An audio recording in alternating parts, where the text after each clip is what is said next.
What's up, everybody? Welcome to episode number 5 of the RUDIS Wrestling Podcast.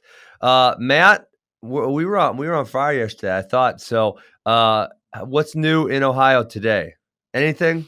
Yeah, we're, as a company, we're just crushing out team orders left and right. It's kind of fun being on the other side now, seeing the production side, how all these team orders from throughout the country are being made. So, haven't had that perspective before here. Have had a history of ordering gear left and right, but never seen the production side of it. So it's kind of cool to see how we're outfitting and creating new designs for all these teams around the country, and getting excited to see them rolling out. I actually signed one of our first premier high school teams, Lake Highland Prep. Oh, they're pretty good. They're everywhere too. I feel like they're everywhere. I just see them every single place I go, I feel like. Yeah, their head coach, Mike Palazzo, he has done a remarkable job in the past decade, literally starting from scratch and building them up to a top 5 program consistently around the country. So we're actually joining into a partnership with them, finalizing some stuff with them. So it's going to be exciting to see them break out their gear at Ironman here in another month. Boom. That's awesome. Yeah. Yeah. Nice. And I actually talked to my guy, and I heard the AWA gear ships on Wednesday. So I know it's so funny, Matt, because the people in my experience that are so excited to get it, they order, I think we order mid-September or something, and it says 6 weeks. And then it's like 2 weeks later, they're like, hey, man, when's the gear coming in? And I'm like, dude, it's like, it's only been 2 weeks. It's like October 4th. Like, what the heck? Leave me alone for a minute. It's so funny. And then especially this time of year when you're a month out and teams are starting to order, I'm like, there's a lot of things that go into the production and design side to actually get these things delivered on time. But yeah, so it's all fun stuff. Well, perfect. Well, we're getting ours on time. We're happy. I know it's going to look good because it always looks good. Let's tie up. We've had 3 podcasts where we primarily or exclusively discussed the World Championships. Let's put a bow on this, Matt. I know I wanted to hit some UWW stuff, probably on the negative side, not on the positive side, because I really struggle with that organization. I really do. And then, maybe just kind of an overall recap of Team USA's performance, which I know we've kind of talked about it, but, I figured it'd be nice to just put a bow on it. So I'll start first, and maybe I'm gonna bring out the negative first. UWW is better, and everyone always says, hey, they're better than they used to be. That's fantastic, right? And sure, I'll give them credit for that. They're getting a little bit better. But the thing is, Matt, there's some of these changes that are just so rudimentary. They're so third grade level that anybody could do them. It's to me, it's so simple. And the notion that people keep giving them a pass when they're not doing things like seating, which actually makes sense, like a bracket that actually makes sense, like wrestlebacks. This kind of stuff is just like, to me, it's so simple, it's so basic. I just wish they could execute on some of it. Yeah, so let's go point by point. I mean, what's your biggest frustration with the UWW out of the laundry list that you just rolled out? What's your number one on the hit list? Well, I guess all of those things revolve around a bracket, right? Whether it was seating or proper bracket. So what I mean by proper bracketing is, right, they do the unbalanced where there's they fill in the bottom before they fill in the top. And sometimes it works out, like if there's 32, it works out perfectly, right? But if say there's 25, the bottom's going to have way more people. Or if say it's 42, the bottom's going to have way more people. And so obviously when you're random drawing and you have way more people, you have a way higher chance of getting a lot of really good people. And frankly, if you look at the brackets this year, there were actually very few out of the 10 in men's freestyle that ended up, and I don't know enough about women's or Greco to really deeply comment on those, but on men's freestyle, out of the 10, there was very few that ended up with like if you go by the flow rankings, which to my knowledge are the best around it. I know the UWWs are very sketchy. Where it was a high amount of seated people on one side and a not very high amount of seated people on the other side. And so what you're going to get out of this, and obviously you're doing the double bronze, which I'll just forget about that argument for a minute, but you're going to get someone getting a bronze who doesn't really deserve a bronze. And my point is that the point of a competition is to reward the best people. obviously, at the NCAA tournament, we go all the way down to 8th. At most state tournaments, we go all the way down to 6th. And if we're going to go all the way to 3rd at the World Championships, let's get our best 3. Because, just for me as a fan, it's nice. I want to know who the best 3 are. I don't want to see some random ass draw where, the number 2 guy or number 3 guy is getting knocked out early. And that's not, and Matt, that's not even saying, and then we talk about the wrestlebacks, that's not even saying like if they get a highly ranked guy because of a stupid random draw, but also, hey, people have bad matches. How many times have we seen an NCAA tournament where someone has a bad first match, they come all the way back and take 3rd or 4th place? I mean, it happens all the time. So let's make brackets that actually make sense, that actually reward the top 3, because the other thing I was saying, as a fan, it's one thing, but then for these people, some people in some of these countries, literally their lives can be changed. Their livelihood can be changed by getting a bronze medal at World Championships. So let's get them as fair of a path as possible to that 3rd place. Yeah, and the logistics of making that happen aren't that complicated, right? I mean, you're talking about what, a handful of extra matches per weight class, which from a timeline standpoint and running an event standpoint, it's not like they're super busy, Matt. They're running really, really small sessions. I think they're like 4-hour sessions or 6-hour sessions, and the finals are like a 2-hour session. So you're talking about an extra hour per session. And there's only 3 mats, so you could probably easily add a 4th mat. I mean, running 4 mats, and the NCAA tournament runs 8 mats, right? So you could definitely run 4 mats for sure. Yeah.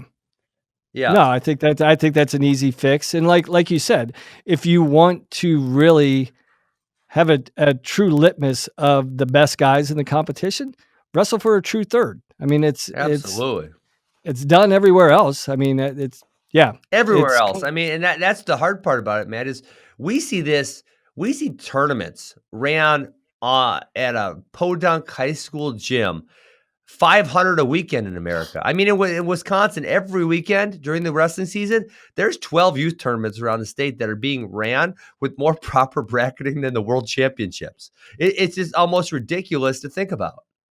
Yeah, and from a feasibility and a timeline perspective, like I know we're going to get into this a little later on, but Super 32, what was the average bracket size? At least, God, I don't know. Freaking huge. And I know they have 20 plus mats and this or that, but they run it in a really timely fashion. It's very functional. It's not crazy hours of the day, and it's. Absolutely. Like you said, so they do it at your local high school. You would think that you would be able to capture that on the world stage, right? Yeah. And, as far as seating is concerned, hey, let's put 10 coaches per weight class, and maybe, kind of like the NCAA does it. And you throw a number 1 through 8 on everybody, you add up the points, and you're going to have a decent 1 through 8, Matt. You're not going to end up with, the number 1 guy being seated 12th, right? Or the number 2 guy being seated 7th. You're not going to end up with that. There's going to be reasonable seeds, because if there's a real bracket, coaches they're going to have a disincentive to have someone like, I mean, think about this. Yazdani Chirati was random drawn into the bracket. Said Julayev was random drawn into the bracket. And so coaches aren't going to want those guys random drawn into the bracket. They're just not. So they're going to do a decent enough job seeding. And it might be like, hey, maybe the 4 should be a 6, but we're at least going to be close, which is going to be a huge jump up from where we're at right now. And again, that's simple. Hey, how many tournaments every single year in America have seeding meetings? Like every single high school tournament, every single college tournament. It's really not that hard to have an hour seating meeting. Hey, people from all over the world, hey, let's do a conference call, 7:00 Sunday night. Everyone hop on the conference call. We knock it out in 2 hours. Boom, right? It's a really simple task. And that's why I kind of get frustrated, because it's not like we have to make these monumental changes. There's going to be a huge amount of effort. It's like, hey, let's do a 2-hour conference call with all the coaches. We're going to get something pretty damn close to the right answer. No, and it's pretty easy to formulate a pre-seed process where you don't get into these 4-hour seeding meetings. Yeah. As long as you establish a pre-seed criteria, it's really easy to work through the proper seating and the correct seating. Yeah. And one of my frustrations with the ranking system is you should be rewarded in some fashion of your previous accomplishments. Like if you're a world champ, listen, a returning world finalist. So for those people who aren't in tune, that Matt, they don't reward at all for your previous year's world championship. You start from scratch. Every year you start from scratch. Everybody's at ground zero. And it's like based on your ranking is determined on the competitions you wrestle in, yes, the rankings of the competitions, and how frequently you can compete. So take a guy like Kuhn or Snyder, even though Snyder competed a little bit in the freestyle season, he was also juggling his collegiate season. Mm-hmm. So he didn't have the opportunities to necessarily compete and establish his ranking. And then you look at a guy like Sajalayev, who was competing at 92 throughout the year. So his points he didn't have count. any. So his points don't count. Yet Yet going into the tournament, he was a 3-time world and Olympic champ, and he wasn't seeded. That just it's not even logical on any level. On any level whatsoever. So I mean, and then you've got a guy. I mean, you brought up Yazdani. You've got a guy, David Taylor, who was seeded number 1, who clearly earned that was the correct seed based on his performance throughout the year. He established his number 1 ranking. I thought he was seeded number. I think David was seeded number 2, but number two. You're right. But what I'm saying is, and then he gets thrown in against the returning world champ, who doesn't get rewarded for the previous year's championship. It just doesn't make sense. Yeah, and so we need a system that makes more sense. It's not hard. This is my main point. If I have a main point, Matt, this is it. It's not hard. It doesn't take a lot of effort. It's so simple. Just do it. Just do it. Because these guys, it's the highest level of wrestling. So therefore, logically, these should be the best minds in wrestling that are running the organization, right? I mean, that's up for debate, correct? But they should be able to construct. That's up for strong debate, Matt. Strong debate. Yeah, they should be able to construct a functional and a fair and unbiased weight class. And again, those are. Oh God, you would hope. You yeah. I don't think that's going to be the case. I don't know that's going to be the case. Wow. Yeah. So let's make some changes. UWW, for God's sakes. Hey, the other thing that I would like to add, and this is more like I would say this is more like a wish list for me, Matt, than like you have to do this. I think that the UWW to create some fan, and I think I maybe mentioned this on or you know what? I think I tweeted it. It's like I loved watching the World Championships, Matt. That was a lot of fun for me. And if they could find some way to get a lot of you don't have to get all of them, but to get a lot of the good guys and actually create a fan-friendly viewing experience, I would watch 2 or 3 or 4 or 5 other. I mean, shoot, I might watch 20 of them, right? But I think you'd get a decent portion of the wrestling community to watch 3 or 4 or 5 or 6 events a year. Which, if you are one of the most valuable things on planet Earth right now is live sports content. People are paying insane amounts for it. So if the UWW could actually put together a decent decent product, I mean, this is kind of what I want to do with the professional. I tried to do a professional sports league, wrestling league twice. It didn't work, but the UWW actually has the capability to do this, right? Because they have essentially power over all the athletes. They can say, hey, we're doing these 6 tournaments. If you want to wrestle in Worlds, it's mandatory that you compete in at least 2, right? At least a couple. And these are going to be heavily seeded, whatever. And that way, so this is a wish list that UWW actually creates a product that furthers the sport of wrestling. It gives me more wrestling to view. Because I love watching high level wrestling. And so that would be a wish list for me, that UWW would find a way to creatively do something like that. So you're proposing a UWW series possibly? Yeah, I mean, or something, I know the guys at Flow proposed some kind of season where there's like, the Worlds are always this date. The Nationals for every country are always this date. The Continentals are always this date. And then maybe prior to that, there's, a whole bunch of different tournaments that you could go to. But, it forms something that would resemble a season that would kind of make sense. And very similar. Like, I'm a fan of tennis, and I know in tennis they have their Masters series, right? Yeah. Which it goes along and there's a ranking series or similar to, in golf, what they do with the FedEx Cup and stuff like that. It incentivizes these top level athletes to actually participate in these Yes. events because they're rewarded throughout the season and then the worldwide rankings. And it also, when you're talking about the 4 major championships, these Master Series, this FedEx Cup, they all culminate in these premier events. So I think that's something you could do very feasibly as well. And if you don't like the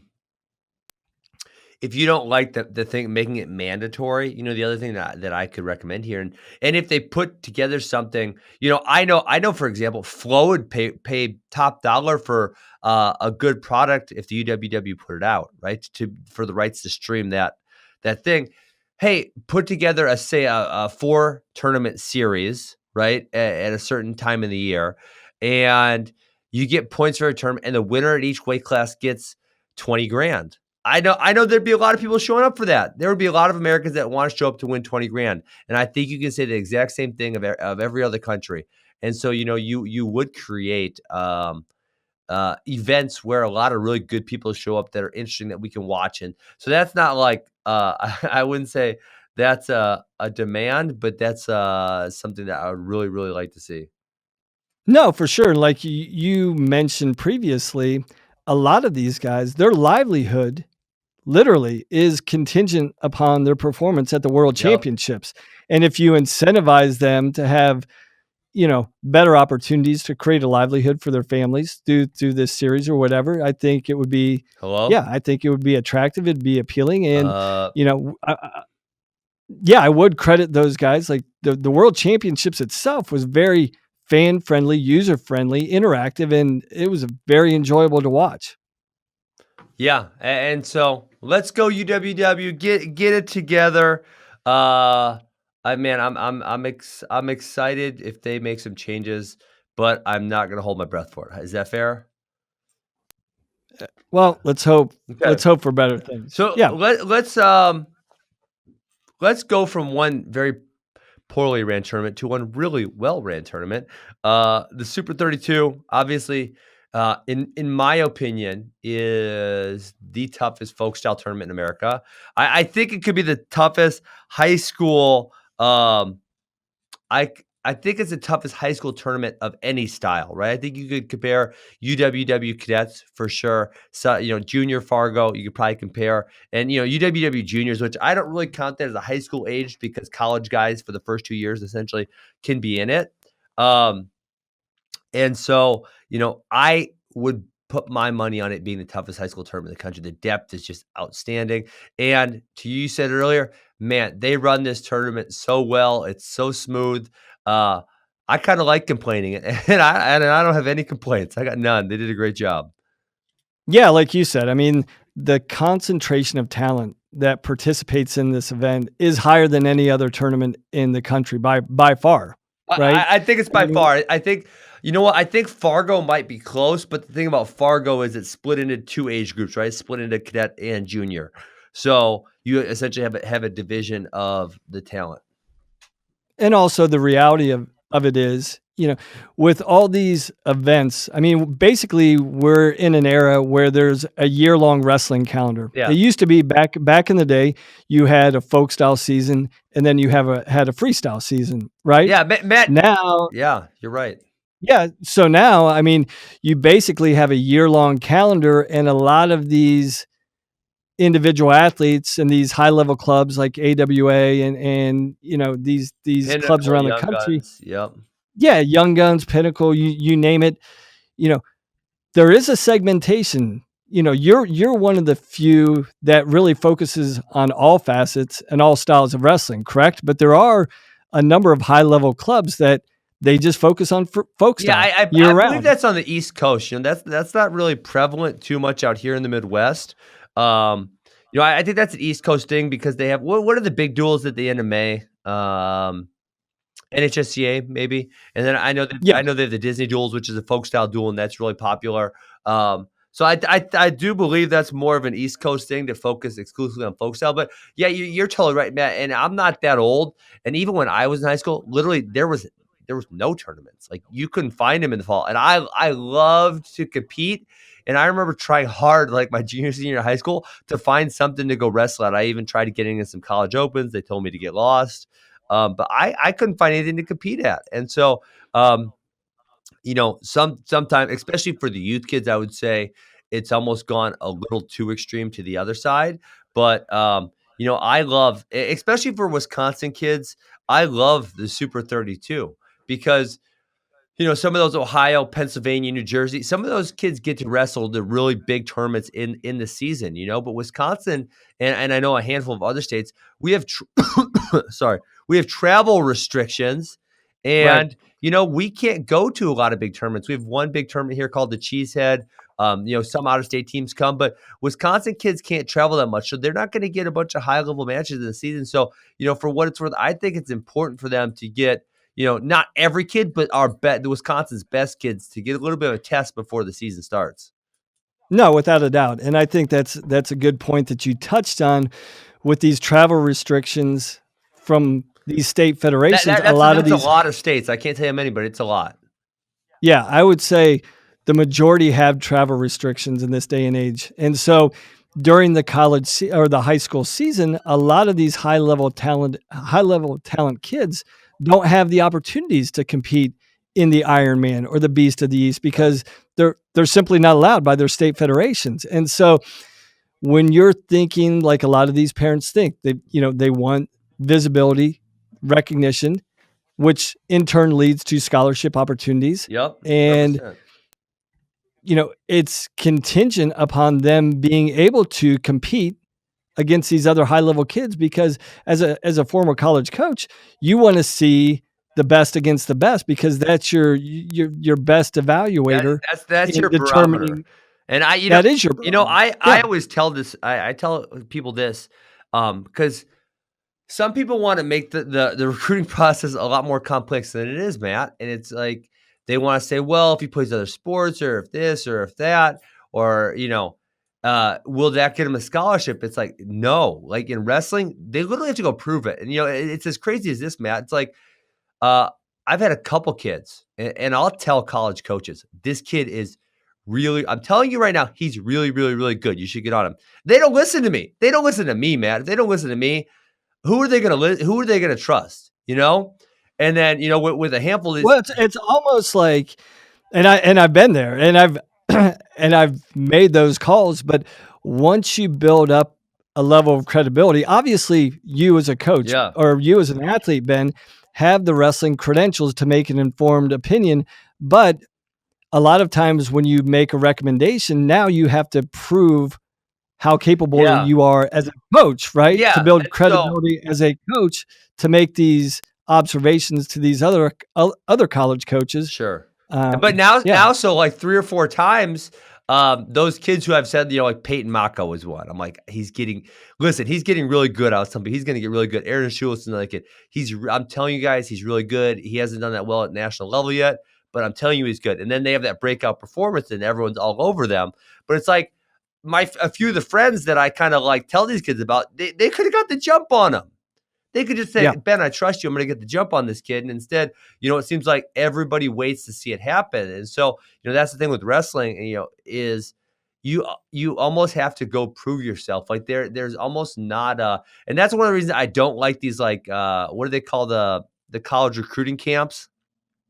Those college combines or whatever they call them, right? I don't really like those because, listen, it's as simple as this. If you go do well at there's not every national tournament, right? There's a specific set, UWW Cadets, Fargo, Super 32, Flow Nationals. There's a handful. If you go do well there, people are going to recognize you. You're going to get a college scholarship.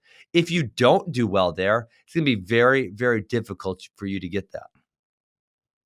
Yeah, I mean, there was a lot of kids that made a lot of money for themselves this weekend. Oh God, yeah. Yes. Or, a lot of times in the recruiting process, the offers made early in the summer, and these kids can increase their stock, or they can, a lot of colleges will have to actually bump up their offer based upon this performance right before the signing date, which is a couple weeks away. Absolutely. So, Yeah, I think this is the toughest one. I think it's so important for college recruiting. So let's get into. I know we're not gonna get to talk about a huge amount of this. There's like you said, Matt. The brackets are. I know one of my kids. He wants 5 matches to get into the quarters. Like, what does that make? Does that make it a 256-man bracket or something? Something I like don't. that. It was huge. Like just to get to the quarters, he had to win 5 matches. And so.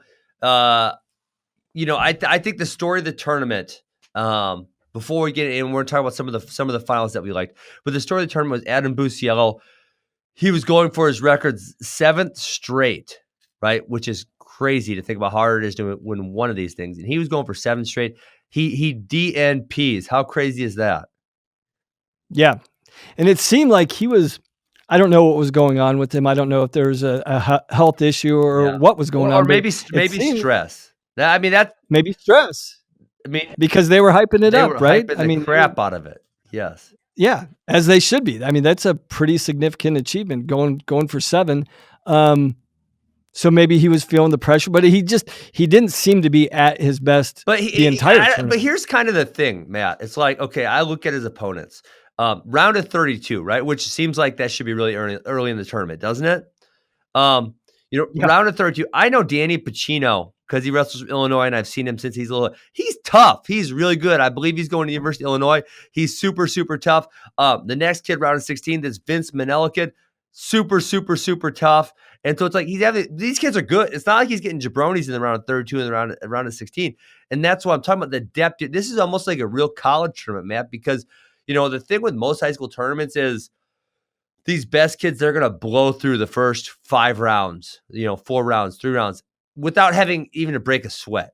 And that's just not the case at this tournament. And no, most tournaments, it's like day 1 is the warm-up day, right? Yes, absolutely. You get into the tournament, you mow through some guys, you get your momentum going, and then it's like, okay, I got to strap it on. I got to be ready to go in day 2. But here it's like the NCAA tournament. Like, you better be ready to put your best effort out there, match 1. Right away. And that's, you look at the kid that beat him, Shane Van Ness, which I'll be honest, I didn't know who he was, right? And, I don't even believe he's in the national rankings. But you kind of you look back at his performance, it's like, well, he beat Colton Camacho, who, if he's not ranked, he's really close, a really tough kid out of Pennsylvania. He beats Adam Busiello, who's ranked number 3 in the country. He beats Kyle Reen, who I think is ranked number 8 in the country. He beats Ryan Jack, who's also ranked really high in the country. And so it's just like, there's no way of finagling your way through these brackets. It's just like beast after beast after beast. And then you look back at Ryan Jack's route. Ryan Jack, hey, he beat Dom Serrano. Dom Serrano is the number 2 ranked guy in the country, which this is crazy, Matt. So this sets up in the wrestlebacks. Busiello is ranked number 3 in the country. Dom Serrano is ranked number 2 in the country, and they're wrestling in the blood round to place. How crazy is that? I mean, again, it's literally like the NCAA tournament where you have 2 returning All-Americans or a returning national champ versus an All-American, and somebody's going to be on the outside looking in. And like it or not, some of these, when we refer back to recruiting, some of these college coaches don't do their due diligence and don't do their homework. They just see Adam Busiello didn't place. He must not be that good. But when you really dive into the tournament and see all these high-level guys he wrestled back to back to back, it's like, okay, maybe I need to revisit this a little bit more. Yeah, absolutely. And that's, kind of when you look through all of these brackets, that's kind of what they all look like. I remember day 1, it's just like, I'm just coaching and it's crazy and crazy, crazy. And then you sit down at dinner and you're like, wait, he's out? Wait. Yeah. He's 0-2. That's a number 2 kid in the country or a number 6 kid in the country, and you're just like going through all these people that lost, Flo, and people kind of don't like it, but Flo posts, the biggest upsets, but I love it because there's no way even as a fan or as a coach that you can follow all of the matches that are happening. And there's literally so many. If you look through every bracket, it's like, I'm looking at a bracket right now. I'm like, oh my God, that's a good match. That's a good match. That's a good match. I wish I could watch that one. And you're going through the bracket. I'm looking at 138 right now. And I think in this 138 bracket, there's like 14 ranked guys. Yeah. And it's just mind blowing how tough this is. And the tournament has become so, like you said, so big, and there's so much depth that for me as a former college coach, it's kind of like similar to Fargo. When you go into a session, you can't just say, I'm going to watch this entire tournament. You almost have to highlight kids, know where they're wrestling, know what their bout number is, just to get a look at them, because there's so many high level matches going on all over. If you're just trying to watch everything, you're not going to watch anything at all. Yeah, 100%. And then even that is like, there's really high level recruits. Adam Busiello is a really high level recruit that aren't placing. So it's not like you could just show up for the quarters on the second day and watch. You should, if you're a college coach, and there were pretty much everybody. I saw everybody, right? They were there on day one watching that early round stuff, because there's so many good kids in those matches, and that's you want, if you're a college coach, besides really the power programs, you want the jump, right? You want to see the kid before he's really that good, and you want to start making contact and building a relationship. You want to catch that kid when he's a freshman or sophomore, and no one's really heard of him yet, and you see a match and say, damn, he's tough. I can remember one, and I wasn't a college coach, Matt, but you know what? I remember one where I saw this kid wrestle. I'm like, holy crap, that kid's good. And he got tech 12-1. And that was Gregor Gillespie. Do you remember him? Oh, yeah. Yeah, and so he wrestled a kid named Craig Henning, who also ended up being an NCAA finalist from Wisconsin. Yep, at Fargo. And I was coaching Craig, and I remember thinking, holy crap, this kid's good. He just has no idea what freestyle is. He just doesn't know what he's doing in freestyle, But I could tell, damn, he's really good. And I think I maybe mentioned to Coach Smith or something, hey, I think this kid's going to be good. And, he was obviously in that era, he was kind of overshadowed because he was in the same weight class as Metcalf and Schlater, but he ended up winning an NCAA title and being a 4-time All-American. And, that's kind of, as a college coach, I think when you're going to a tournament like this, that's the kind of guy you want to find. You want to find them before they're the star, and you want to build that relationship with them. Well, there's also the flip side of this where I can tell you where, you do all this research for years and years and years. And, when I was at Penn State, I had the luxury of like, okay, who's the best of the best? That's who we're going to go all in on. Now, my experience at Clarion and Binghamton, you're kind of trying to find that diamond in the rough, that sleeper that nobody really knows about, but you do. But I had a situation a couple years ago where I won't name the name, but this guy ended up being a 3-time All-American, NCAA finalist, and I was in on him early before anybody. Nobody knew him because he was from a minor wrestling state, but I'm like, this kid, he's a diamond. He's going to be special. And we recruited him hard, and I thought we were going to get him. He shows up at Super 32 2 weeks before the signing dates, blows the doors out of the water, wins the tournament,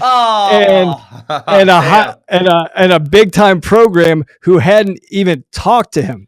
God! Came in the 11th hour, 2 weeks before signing date, threw him a big money offer.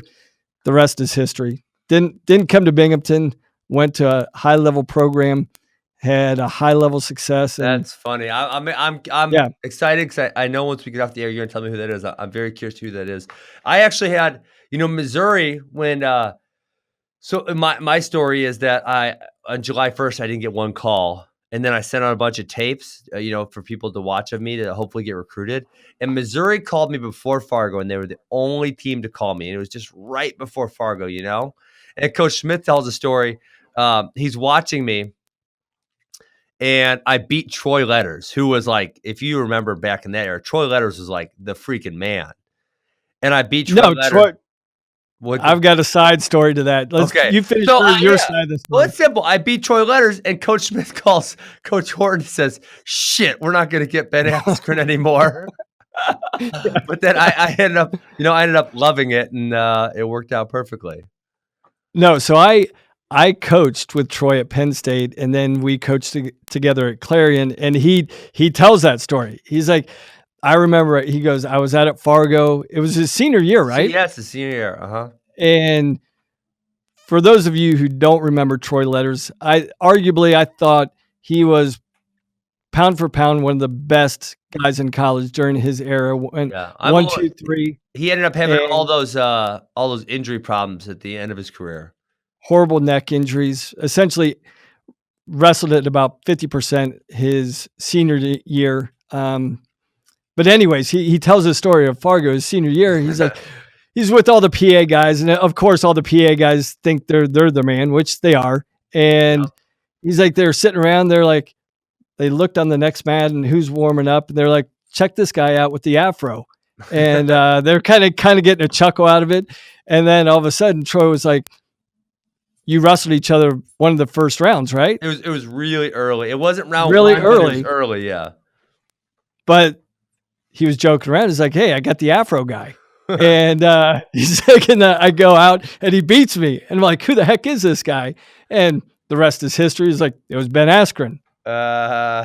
That's so funny. Yeah. That was what got me my sight. So I'm excited to hear who your guy was that snuck away. So let's get on to some of these finals. I picked out a few of my favorite finals.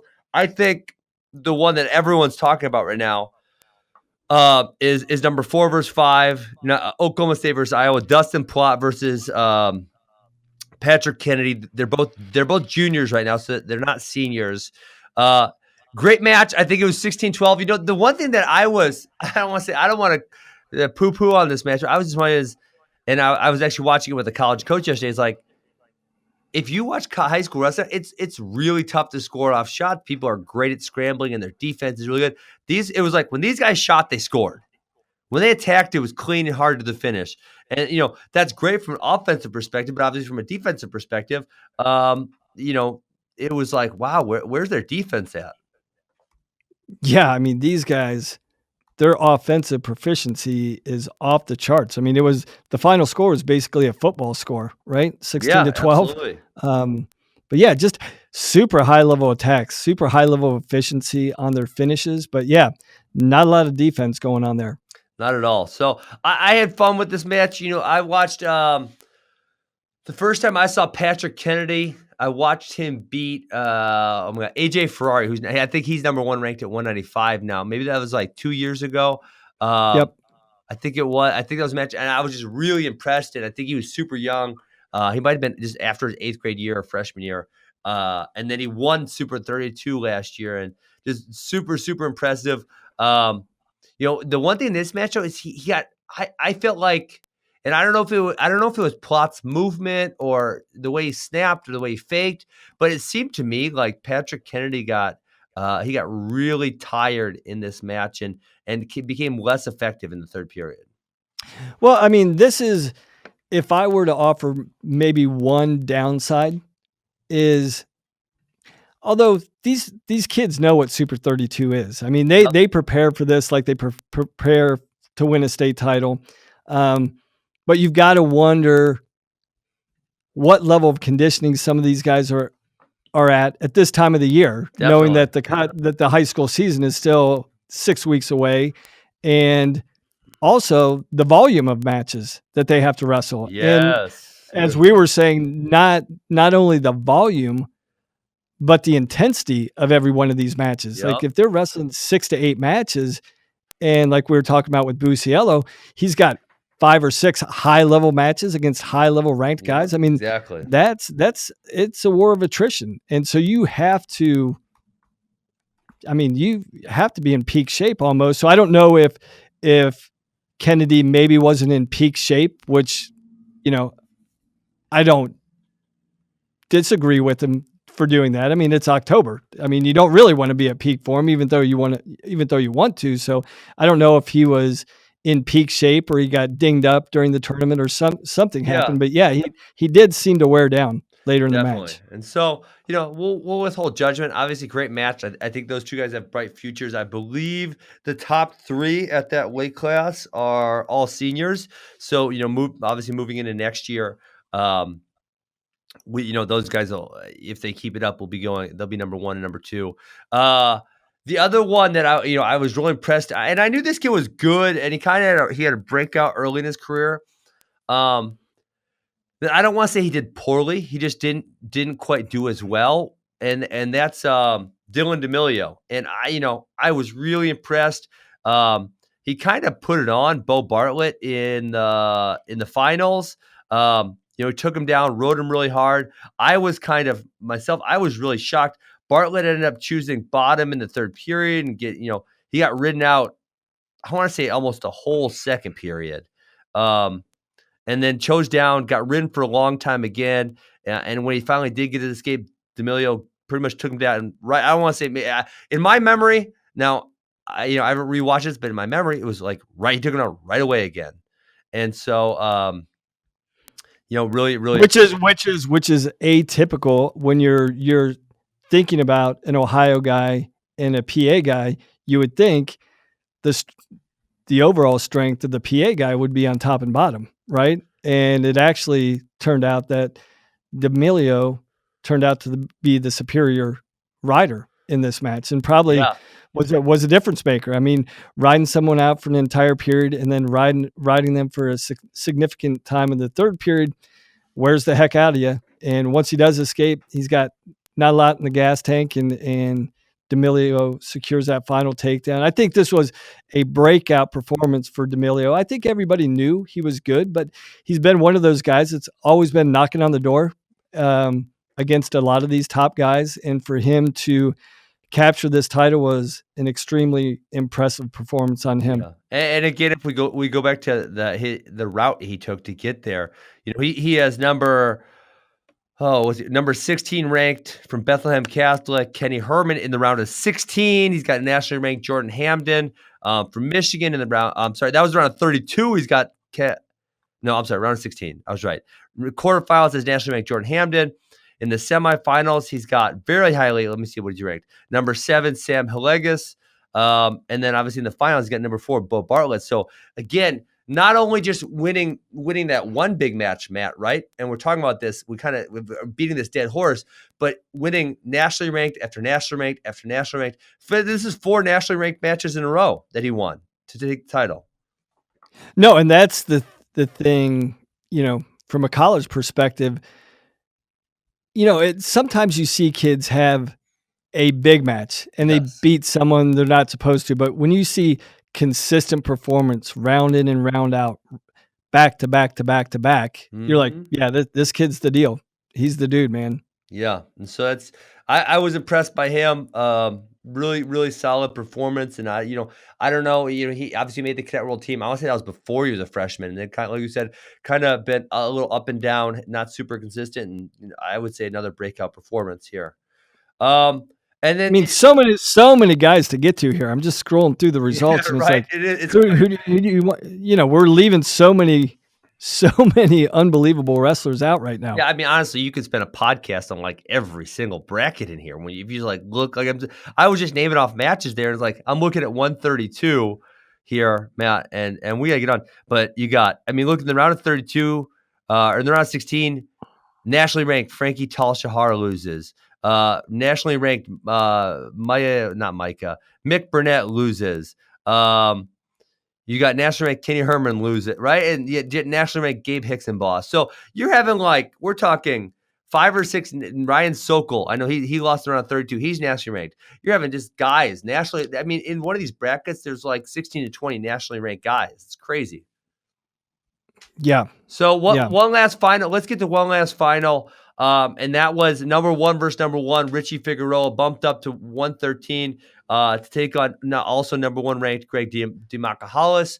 I thought it was a great match. I thought, man, if you watch the match, Greg looks really good early. I'm impressed by the tenacity where Figueroa just keeps on coming after him.